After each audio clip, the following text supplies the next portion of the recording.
La procédure parlementaire de destitution a été enclenchée en décembre contre Dilma Rousseff. Eduardo Cunha, alors encore président de la Chambre des députés, accepte et transmet une pétition de l'opposition pour lancer la procédure. Rousseff est accusé d'avoir manipulé des comptes publics pour cacher l'état des finances du pays et se faire réélire en 2014. Elle affirme alors avoir simplement fait la même chose que ses prédécesseurs. Il n'y a rien qui pèse sur moi, dit-elle, aucun soupçon de détournement d'argent public. Je n'ai pas de compte à l'étranger, je ne cache pas l'existence de biens personnels au peuple. Não possuo conta no exterior, nem ocultei do conhecimento público a existência de bens pessoais. Rousseff a subi un gros revers en avril lorsque la commission parlementaire chargée d'enquêter a ouvert la voie au vote de la Chambre des députés.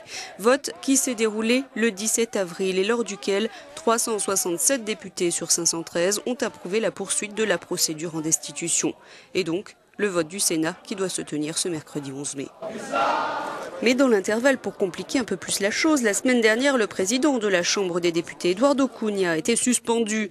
Il est accusé d'avoir usé de ses fonctions dans son propre intérêt. Il est en effet sous le coup d'une enquête concernant des faits de corruption et de blanchiment d'argent en lien avec le scandale Petrobras. Cunha est donc remplacé par Valdir Mariano. Ce centriste décide alors d'annuler le vote des députés, invoquant des irrégularités.